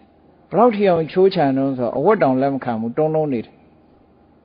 နော်ပုရဏကသဝတို့မက္ခလိဂောသာလတို့နိဂန္ဓာနာတပုဒ္ဒတို့ဆိုတာအဝတ်တောင်ဝတ်တာမဟုတ်ဘူးဘာလို့လဲဆိုရင်အတွေ့အတာဖြတ်တယ်ဆိုပြီးတော့သူတို့ဖြတ်ပုံဖြတ်နည်းကတစ်မျိုးတွေ့တာဖြတ်တာမဟုတ်အဝတ်ကိုဖြတ်တာအဝတ်ဖြတ်တော့တုံးလုံးကြီးပေါ့ဗျာဘယ်ကြည့်ခေါင်မှမလို့နော်ဒီတွေ့တာမှဝတ်လို့ရတာမှမဟုတ်ပဲနဲ့ ကဲဆိုတော့ချမ်းလို့အဝတ်ကလေးကိုခြုံလိုက်တယ်လို့ဆိုတာတွေ့တာလို့ခြုံတာလားချမ်းလို့ခြုံတာလားချမ်းလို့ခြုံလို့ရတာပဲတွေ့မှခြုံဖြစ်တာမှမဟုတ်တာပဲဟုတ်ကလားအဝတ်ကလည်းပဲအဝတ်ကိုလုံးညုံအောင်တန့်ရအောင်ဝတ်တဲ့အဝတ်ကရှိတယ်ဒါလေးကိုကြိုက်လို့ကိုကြိုက်ရင်လည်းသူကမောပါဘူးအမလေးသိမ့်ထားတာခောက်ပြီးတော့ဗီဒီယိုထဲထည့်ထားတာမိုးရက်ဘူးသွားမေးကြည့်ပါလားရထဲမှာဗီဒီယိုထဲမှာအဝတ်ကလေးတွေသိမ့်ထားကြပွဲရှိမှဝတ်မယ်ဒီလိုတွေ့တာနေတာကတစ်မျိုးမတွေ့တာပဲနဲ့အသုံးတဲ့လို့သုံးတာတစ်မျိုးသုံးတိုင်းတွေ့တာတယ်လို့ပြောလို့တော့မရဘူးအဲ့တော့မြတ်စွာဘုရားကဏ္ဍကုရိတိုင်းမှာသတင်းသုံးတာကိုတချို့ကဒီလောက်ကောင်းတဲ့ကြောင်းကြီးပေါ်မှာတွေ့တာနေမှာပဲလို့ဒီလိုအောင်းမေးတာမဟုတ်ဘူးမြတ်စွာဘုရားသတင်းသုံးတဲ့စာလှူထားတဲ့လူတွေကုသိုလ်ရပါစေသူကိုယ်တိုင်လည်းပဲအေးပူကြောင်းထဲမှာနေသည့်အတွက်ကြောင့်အေးတဲ့တံကိုလည်းမခံရဘူးပူတဲ့တံကိုလည်းမခံရဘူးမှတ်ချင်းစသည်တွေအန္တရာယ်လည်းမခံရဒါကြောင့်မို့လို့အဲ့ဒီဟာကိုသတင်းသုံးတာနော်အကျိုးကအဲ့ဒါပဲအဲ့ဒီတဲ့မပူဘူးလို့ဆိုလိုတာအဝတ်ဝတ်တာဟာအရှက်လုံးယုံဝတ်တာချမ်းရင်အချမ်းကာဝယ်ဖို့ဝတ်တာနော်ပူရင်အပူကာဝယ်ဖို့ဝတ်တာချင်းကိုက်ရင်ချင်းမကိုက်အောင်ဝတ်တယ်ဒီတဲ့မပူဒီလိုဆိုလိုတာအဲ့တော့အဲ့လိုနေမယ်ဆိုရင်ခုနကတွေ့တာမှုဆိုတာလာပါအောင်မလားမလာဘူးအဲ့ဒါကိုသုံးတိုင်းတွေ့တာတယ်လို့ပြောလို့မရဘူးဒါကြောင့်မို့လို့မြတ်စွာဘုရားကမစ္စည်းမပฏิပဒါအလွန်အကျွံမလွတ်အပ်ဖဲနဲ့ကျင့်တာမျိုးဘယ်တော့မှမလုပ်ဘူးမြတ်စွာဘုရားခုနကအဝတ်ချွတ်ချင်တဲ့ချွတ်အတွင်းထဲကတဏှာရာကရှိနေကျွတ်ပါမလားကျွတ်ဘူးချွတ်ရမှာကတဏှာချွတ်ရမှာအဝတ်သွားချွတ်တော့လူမြင်မကောင်းဖြစ်ကုန်တာပေါ့ဒီလိုဆိုလိုတာပေါ့နော်ချွတ်ရမှာအဝတ်မဟုတ်ဘူးလေဆိုပါစို့စက္ကူနှစ်ခုခွာလို့မရအောင်ကတ်နေတာဘယ်သူကြောင့်ကတ်တာတော့ကော်ကြောင့်ကတ်တာအဲ့ဒီကော်ဈေးကိုဖြုတ်လိုက်လို့ရှိရင်ပြီးရောပဲမဟုတ်လားအဲ့တော့ကော်ဈေးဖြုတ်တယ်နှစ်ခုကြားမှာချီနှောင်ထားတဲ့ကြိုးလေးကိုဖြတ်တယ်ဆိုရင်ဒါပြီးပြီလေသားနဲ့သမီးနဲ့နေတဲ့အခါမှာလည်းပဲသားပေါ်မှာတန်ရောစဉ်သမီးပေါ်မှာတန်ရောစဉ်ဆိုတာဒီနှစ်ခုကြားထဲမှာတွဲနေတဲ့ကြိုးလေးကိုတဏှာလေးကိုတန်ရောစဉ်လို့ပြောတာသားနဲ့တူတူနေရမှာမဟုတ်ဘူးသမီးနဲ့တူတူမနေရဘူးလို့ဒီလိုဆိုလိုတာမဟုတ်ဘူးပစ္စည်းကိုမပိုင်ရဘူးလို့ဆိုတာလည်းမဟုတ်ဘူးအဲ့တော့ဒီခြားထဲမှာတွေ့တာနေတဲ့တဏှာကိုဖြတ်ခိုင်းတာညဆောဗျာဘယ်လိုဆိုလို့တာနော်အဲ့တော့ထိန်းတယ်စိတ်ကိုထိန်းတယ်ဆိုတဲ့နေရာမှာလည်းပဲခုနကအာယုန်နဲ့စိတ်နဲ့တွေ့ကပ်ပြီးတော့တွေ့တာတတ်တဲ့တဏှာကိုထိန်းလိုက်ခြင်းအပြင်စိတ်ကိုထိန်းပြီးသားဖြစ်သွားတယ်လို့အဲ့ဒါလို့တဏှာကလွတ်ကင်းလို့လွတ်မြောက်သွားတဲ့စိတ်ထိန်းသိမ်းဆောက်ရှောက်ထားတဲ့စိတ်တဏှာနဲ့မတွဲအောင်ဒေါသနဲ့မတွဲအောင်မောဟနဲ့မတွဲအောင်မာနတွေနဲ့မတွဲအောင်ထိန်းသိမ်းဆောက်ရှောက်တဲ့စိတ်ဟာချမ်းသာဒုက္ခကိုပေးတယ်လို့တောကအနည်းဆုံးတောကဆိုတာမဖြစ်တော့ပစ္စည်းပိုင်တယ်ဒီပစ္စည်းကဘာအတွက်ကားရှိတယ်ဒီကားကဘာတော့သွားเสียရှိရင်သွားဖို့ပဲနော်ပြက်သွားရင်လည်းပစ္စည်းသင်္ခါရလူသင်္ခါရ9000တနေ့တည်အောင်မှာတောကဖြစ်ခဲ့လားမဖြစ်ဘူးအမှန်မြင်တောကဆိုတာမဖြစ်ဘူးဒီလိုဆိုလိုတာပေါ့မြတ်စွာဘုရားနော်အဲ့တော့ဖြတ်ရမယ့်ဟာကိုဖြတ်ရမယ်မဖြတ်ရမယ့်ဟာကိုမဖြတ်ရဘူးလို့အဲ့ဒါကိုပြောတာဒီစိတ်တံရခေထမေတာဝီစိတ်တံခုတ်တံဒုက္ခဝဟံစိတ်ဟာထိမ့်သိမ်းဆောက်ရှောက်ထားမယ်ဆိုရင်အင်တမကြိုးကြီးတယ်ထိမ့်သိမ်းဆောက်ရှောက်မှုမလုပ်နိုင်ဘူးဆိုလို့ရှိရင်အင်တမဆိုးကျိုးတွေလာနိုင်တယ်အ ਨੇ ဆုံးဆိုးကျိုးကဘာတော့ဆိုလို့ရှိရင်ခုနကတဏှာနဲ့မတွဲအောင်ဒေါသနဲ့မတွဲအောင်မောဟနဲ့မတွဲအောင်မထိန်နိုင်ဘူးဆိုလို့ရှိရင်ခဏခဏလောဘတွေကြီးတယ်ခဏခဏဒေါသဖြစ်တယ်စိတ်နဲ့ဒေါသနဲ့ကွဲပြီးတော့မသိဘူးပေါ့မသိဘူးမသိသည့်အတွက်ကြောင့်လာပြီးတော့ဂုံတောင်ယူလိုက်သေးတယ်ငါလာမပြောနဲ့ငါစိတ်တူတယ်ထစ်ခနဲ့ရှိရတာမဟုတ်ဘူးလို့ဂုံတောင်ယူနေသေးတယ်နော်ဒေါသအောင်ရှုอ่ะကိုဒေါသနဲ့သူများကိုချင်းချောက်လိုက်သေးတာဒီလိုဆိုလို့တာပေါ့နော်အဲ့ဒီလိုမထိန်သိမ်းမဆောက်ရှောက်ဘူးဆိုရင်လောကကြီးမှာစဉ်းစားကြည့်နေရာဇဝမှုဆိုတာတွေကဘယ်ကလာတာတော့လောဘကလာတာဒေါသကလာတာလောဘကြောင့်ဖြစ်တာလေကဲလိုက်ကြည့်ပါလားခိုးမှုတွေလူရဲမှုတွေတိုက်ခိုက်မှုတွေကပိုက်နိုင်မှုတွေဘယ်သူဖြင့်ပါသွားတယ်လိန်ယူသွားတယ်စသဖြင့်သတင်းစာတွေမှာမကြပါတယ်မဟုတ်လားအဲ့ဒါတွေဟာဘယ်သူကြောင့်ဖြစ်တာတော့ဆိုလောဘနဲ့တွဲနေတဲ့စိတ်ကြောင့်ဖြစ်တာproblem တွေဟာဒါကြောင့်တက်လာတာလေ အကယ်၍သူလောဘကိုထိန်းနိုင်မယ်ဆိုရင်ဒါမျိုးဖြစ်ပါအောင်မလားကြည့်လောဘမရှိတဲ့ပုဂ္ဂိုလ်ထိန်းနိုင်တဲ့ပုဂ္ဂိုလ်တွေကြတော့ဘယ်လိုဖြစ်တော့သူများပစ္စည်းရတာတောင်ပြန်အပ်တယ်ပြန်ပေးတယ်ပြန်ပေးလို့သူဆုချတယ်တို့တောင်သတင်းစာထဲမှာတစ်ခါတရံရှာမရှာကြားရသေးနော်လောကကြီးမှာဒီလိုရှိတယ်လေအော်တခါဒေါသနဲ့စိတ်နဲ့တွဲနေတော့ဘာတွေဖြစ်တုံးဆိုလူသားမှုတွေဖြစ်တယ်နော်လူသားမှုတွေဖြစ်တယ်ရိုင်းနေမှုတွေဖြစ်တယ်ရံဖြစ်မှုတွေဖြစ်ကြတယ်အမြဲတမ်းချစ်လာပါတယ်ဆိုတော့မိသားစုအတွင်းတောင်မှတတ်ကြတယ်ဖြတ်ကြတယ်ဟုတ်လားလင်မယားချင်းစကားများတယ်ရံဖြစ်တယ်ဟောဖြစ်လာကြတယ်ဘာကြောင့်လဲဒေါသကြောင့်ဖြစ်တာနော်အဲ့တော့ဒီဒေါသနဲ့စိတ်နဲ့မတွဲအောင်ထိန်းရမယ်လို့ဒီလိုပြောတာနော်အဲ့လိုထိန်းလိုက်လို့ရှိရင်လောကကြီးကလည်းငြိမ်းအေးသွားမှာပဲဒီလောက်တင်လားဆိုတော့ဒီလောက်တင်မကဘူးဒီတဲ့ထိန်းရမယ်ဥပမာလောဘဆိုတာကိုလောဘမဖြစ်အောင်ဘာနဲ့ထိန်းမလို့လို့ဆိုကမ္မထာအာယုံကလောဘဖြစ်เสียကမ္မထာအာယုံကဘာလဲလို့ဆိုရင်လောဘကိုထိန်းဖို့ဘာကမ္မထာအထောက်ရမလဲလို့မေးမယ်ဆိုလို့ရှိရင်လူပေါ်မှာလောဘဖြစ်နေတယ်နော်လူပေါ်မှာချစ်ခင်စုံမဲ့မှုတွေ့တာမှုတွေများနေသလားဆိုရင်အတုပဘာဝနာပွားပြီးတော့ထိန်းရမယ်နော်မတင့်တယ်တာတွေမလှပတာတွေကိုများများတွေးထားပြီးတော့ယွန်းစရာတွေကိုများများတွေးခြင်းအပြင်ချစ်ခင်တွေ့တာမှုတွေကိုဖြည့်ရှင်းနိုင်တယ်တဲ့ဒါကဖြည့်စေနော်ဖြည့်စေပစ္စည်းပေါ်မှာတွေ့တာလို့ရှိရင်မမြဲတဲ့သင်္ခါရသဘောအနိစ္စသဘောကိုဆင်ញင်ရမယ်။အော်ဒီပစ္စည်းတွေဟာမသုံးမဲ့ထားလဲသူကသူဟောင်းသွားမှာပဲ။ငါကလည်းတည်သွားမှာပဲ။အဲ့တော့သုံးနေရမှာမဟုတ်ဘူး။သုံးနေရင်သုံးရမှာပဲဆိုတဲ့အနေထားဟောပစ္စည်းပေါ်မှာတွေ့မတွေ့တော့ဒီလိုဆိုလို့တာနော်။သူ့ထွက်ပေါက်ကလေးတွေနဲ့သူရှိတယ်။ဘုန်းကြီးတို့ဟောထားတဲ့စိတ်ရဲ့ထွက်ပေါက်များဆိုတဲ့ထဲမှာဒါလေးတွေပါ။မြတ်စွာဘုရားဟောထားတာနော်ဒါဘုရားဟောထားတဲ့တကယ်လက်တွေ့ကျင့်သုံးရမယ့်ထွက်ပေါက်ကလေးတွေသူကသူရှိတယ်။ကဲဒေါသဖြစ်ပြီဆိုလို့ရှိရင်ဒေါသဖြစ်တယ်ဆိုတာအမုန်းတရားနဲ့စဉ်းစားလို့ဒေါသဖြစ်တာကိုအဲ့ဒီအမုန်းတရားကိုဖယ်ရှားလိုက်လူမှာအကောင်းနဲ့အဆိုးနှမျိုးရှိတယ်ဆိုလိုတာအကောင်းဆိုတာခင်မင်စရာကောင်းကွက်ကလေးတွေဒီအဆိုးဆိုတာကတော့မုန်းစရာအဆိုးတွေအဲ့တော့မုန်းစရာအကွက်တွေကိုဖယ်ထားခင်မင်စရာကောင်းတာလေးတွေကိုတွေးပြီးတော့စဉ်းစားဆိုလို့ရှိရင်ဓမေတ္တာပွားလို့ရတာဒေါသရဲ့ထွက်ပေါက်လို့ပြောတာနော်နောက်သိခံခြင်းခွင့်လွှတ်ခြင်းနဲ့လည်းဒေါသကိုထိန်းလို့ရတယ်ပေါ့ထိန်းစရာတွေအများကြီးပဲရှိတယ်နောက်ဆုံးမှာဗာနဲ့ထိန်းမလို့ဆိုရင်ဒေါသဖြစ်လို့မကဖြစ်လာတော့စိတ်ဆိုးရင်စိတ်ဆိုးတဲ့လူဆိုတာဒီတန်ကိုကဒေါသဖြစ်နေတယ်နော်ကိုကဒေါသဖြစ်ရင်ဒီဒေါသဟာကိုယ့်ကိုပဲဒုက္ခပေးမှာမိဆိုတာကြိုင်တဲ့လူကိုဒုက္ခပေးတာမဟုတ်လားမိခဲနဲ့သူများကိုပြစ်ပေါက်လို့ရှိရင်ဘယ်သူအရင်ပူမှာတော့ကိုယ်ရင်ပူမှာဒေါသဖြစ်လို့ရှိရင်လည်းမိခဲနဲ့သူများကိုကင်ပေါက်တဲ့လူနဲ့တူတူပဲအဲ့တော့ငါအရင်ပူမှာပဲအဲ့တော့ငါအပူခမ်းနေလို့အလကားပဲဒီလိုနှလုံးသွင်းရမြတ်စွာဘုရားနှလုံးသွင်းပုံလေးကိုစဉ်းစားကြည့်ဒေါသမဖြစ်အောင်မြတ်စွာဘုရားဆိုတာတော့ဒေါသမဖြစ်တော့ဘူးပေါ့နော်သို့သော်မြတ်စွာဘုရားနှလုံးသွင်းပုံလေးကအမှန်တမ်းကောင်းတယ်နီးယူတူယူဖို့ပုံနာကြီးတယောက်ကမြတ်စွာဘုရားကိုဆဲတယ်ဆဲတာမှအမလေးတစ်ခွာခွာဆဲတာဆဲမပြဒါအရာထဲကြားနေကြစကားလေနော်ကိုယ့်ဘာကိုဆဲကြည့်ပေါ့အဲ့ဒီမှာဆဲတာအဲ့ဒါလို့ဆဲတာကိုမြတ်စွာဘုရားအသာလေးနားထောင်ပြီးပြီဆိုတဲ့အခါပုံနာကြီးကိုမေးတယ်မင်းကငါတခုမေးမယ်တဲ့မင်းအိမ်ကိုဧည့်သည်တွေမလာဘူးလားလာတယ်လာတဲ့အခါကျတော့မင်းမုံပဲသေးစာတွေနဲ့အမခံဘူးလားခံတယ်အဲ့ဒီမုံပဲသေးစာတွေကိုသူတို့စားမတော်ဘူးဆိုရင်ဘု து ဟာတွေဖြစ်တယ်ဒါကတော့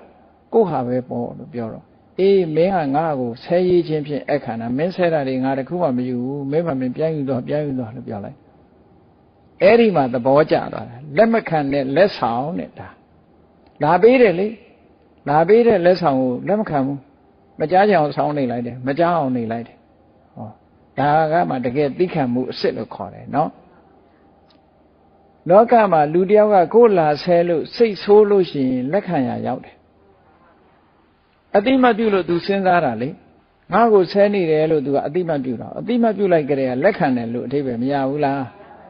ရလိုက်လို့ तू ကတုံ့ပြန်နေတာဟုတ်ဒါကြောင့်မို့လို့ဒေါသဖြစ်တယ်အဲ့တော့ဘယ်တော့မှလက်မခံနဲ့ကိုယ်လာဆဲလို့ရှိရင်နော်မကြားကြအောင်ဆောင်းနေလိုက်အဲ့ဒါဆိုလို့ရှိရင်ဒေါသဖြစ်သေးလား ကိုယ်မှာဒေါသမဖြစ်ဘူးအရေးကြီးတာကိုယ်ဒေါသမဖြစ်ဖို့အရေးကြီးတာသူများဖြစ်တာကိုယ်လည်းမဆိုင်ဘူးဒေါသဖြစ်လို့ရှိရင်မီးကန်ရင်ကိုပူမှာသူပူမှာမဟုတ်ဘူးဟုတ်ကဲ့လားဘာကြောင့်ဖြစ်လူတွေကဒေါသတောင်မှဖြစ်ထိုက်တဲ့ဒေါသတို့မဖြစ်ထိုက်တဲ့ဒေါသတို့ခွဲနေသေးတယ်ဒေါသဖြစ်ရင်တော့ပူမှာပဲနော်အေးဒါကြောင့်မို့လို့စိတ်ကိုထိန်းနေဆိုတာလောဘကိုထိန်းတာဒေါသကိုထိန်းတာကဲမောဟဆိုတာကြတော့ဘယ်လိုထိန်းတာတုံးလို့စဉ်းစားကြည့်မောဟဆိုတာကြတော့သူကအမတန်မှတိမ်မွေ့တယ်သူကပူဆိုးတယ်လူတွေကဒေါသတော့သိတယ်လောဘတော့သိတယ်မောဟသိမသိဘူးနော်ဒါကြောင့်မို့လို့မောဟဆိုတာဘာတုံးဆိုမသိပဲဖြစ်တတ်တယ်ကဲစဉ်းစားကြည့်အောင်မောဟဆိုဒီမှာလှုပ်တဲ့နာနဲ့မလှုပ်တဲ့နာကိုခွဲခြားမသိဘူးပြောတဲ့စကားမပြောတဲ့စကားခွဲခြားမသိဘူးတွေးတဲ့နာမတွေးတဲ့နာကိုခွဲခြားမသိဘူးမသိတော့ဘာဖြစ်တာတုံးဆိုမလှုပ်တဲ့နာကိုလှုပ်တဲ့လို့ထင်တယ်လှုပ်တဲ့နာကြတော့မလှုပ်တဲ့ဘူးလို့ထင်တယ်မပြောတဲ့စကားကိုပြောတဲ့လို့ထင်တယ်ပြောတဲ့စကားကြမပြောတဲ့ဘူးလို့ထင်မြန်တယ်ဟုတ်ကဲ့လားနော်အဲ့ဒါလို့အထင်နေမှားတဲ့အခါကျတော့ဘာဖြစ်တုံးဆိုမလှုပ်တဲ့နာကိုလှုပ်တဲ့ထင်ပြီးလှုပ်တာပဲလှုပ်တဲ့နာကြတော့မလှုပ်တဲ့ဘူးထင်ပြီးမလှုပ်ဖဲနေတယ်မှားမှားယွင်းနေနေပြဿနာမတက်ဘူးလားမောဟသမားလှုပ်သွားတာကိုယ့်ရုပ်ကာယကြီးပဲအကုန်လုံးပြစ်တင်ကြရတယ်ကြီးဖြစ်အဲ့ဒါကိုမောဟလို့ခေါ်တာနော်မောလို့ပါဇက်ကြီးဟနေတာကိုပြောတာမဟုတ်ဘူးမောဟဆိုတာတွေးဝေပြီးတော့လှုပ်တဲ့နာမလှုပ်တဲ့နာမသိလို့ပြဿနာတွေနောက်ဆက်တွဲတက်လာတာဒါကြောင့်မို့လို့မောဟဆိုတာမဖြစ်အောင်ဘယ်လိုထိမ့်မလဲအခုလို့တရားနာတာဟာမောဟကျော်ပါအောင်တရားနာတာတရားစာအုပ်တွေဖတ်တာမောဟကျော်ပါအောင်တရားစာအုပ်တွေဖတ်တရားနာရတယ်မသိရင်မေးရတယ်တရားစာအုပ်တွေဖတ်ရတယ်လေ့ကျင့်ရတယ်အသိဉာဏ်တွေရအောင်ကြိုးစားရတယ်ဒါမောဟကိုဖယ်ဖို့ကြိုးစားတာပဲမောဟကနေစိတ်ကိုထိမ့်တယ်ဆိုတာပညာနဲ့ထိမ့်သွားတာပေါ့ဒီသဘောကိုပြောတာနော်အေးလောဘဒေါသမောဟဆိုတဲ့ဒါတွေကိုစိတ်တွေကိုထိမ့်နိုင်ပြီဆိုလို့ရှိရင်ထိမ့်နိုင်တဲ့အချိန်ကနေစပြီးတော့ပြဿနာတွေနည်းနည်းသွားပြီးချမ်းသာဒုက္ခရတယ်တဲ့နောက်ဆုံးလောဘကိုကင်အောင်ထိမ့်လိုက်တာနဲ့တပြိုင်နက်လောဘကဘယ်ကြမှာခုံလုံးဆိုရင်ယန္တာဖြစ်မှာခုံတယ်ဒေါသကဘယ်မှာကုံသွားတော့ဆိုရင်အနာဂံဖြစ်သွားရင်ဒေါသခုံတယ်မောဟကဘယ်မှာကုံလို့ဆိုရင်ယန္တာဖြစ်မှာကုံတယ်အဲ့ဒီမကုံရင်စัจ जा မှာလဲသောတာပန်ဖြစ်သွားရင်အပေကိုချနိုင်တဲ့လောဘအပေကိုချတဲ့ဒေါသအပေကိုချတဲ့မောဟမရှိတော့နော်တဂရကဖြစ်သွားရင်အဖြစ်နည်းသွားပြီအရှိန်နေနည်းသွားပြီအနာဂံဖြစ်လို့ရှိရင်ဒေါသဟာလုံးဝကုန်သွားပြီမောဟတို့ဒီလောဘတို့ဆိုတာဒီကာမအာယုန်နေနဲ့ပတ်သက်ပြီးတော့မလာတော့ဘူးယန္တာဖြစ်သွားပြီဆိုရင်ဘာအကုသိုလ်မှမရှိတော့ဘူးလုံးဝလွတ်ကင်းသွားပြီအဲ့ဒီကြရင်တော့လုံးဝချမ်းသာတဲ့နိဗ္ဗာန်ချမ်းသာကိုမျက်မှောက်ပြုပြီးတော့တန်တရားဝဆင်းကလွတ်ကင်းသွားနိုင်တယ်လို့မြတ်စွာဘုရားဟောတဲ့တရားဟာအမြဲတမ်းလက်တွေ့ကြတဲ့တရားဖြစ်သွားကြအောင်ဒါကြောင့်မို့မြတ်စွာဘုရားစိတ်တံဂုတ်တံဒုက္ခဝဟံလို့ဆိုတဲ့အတိုင်းစိတ်ကိုထိန်းနိုင်မှချမ်းသာရမှာလို့ကိုယ်စီသဘောကျပြီးတော့မိမိရဲ့စိတ်လေးကိုလောဘနဲ့မတွဲအောင်ဒေါသနဲ့မတွဲအောင်မောဟနဲ့မတွဲအောင်ထိမ့်သိမ်းဆောက်ရှောက်ဖို့ကြိုးစားအားထုတ်နိုင်ကြပါစေကုန်သတည်း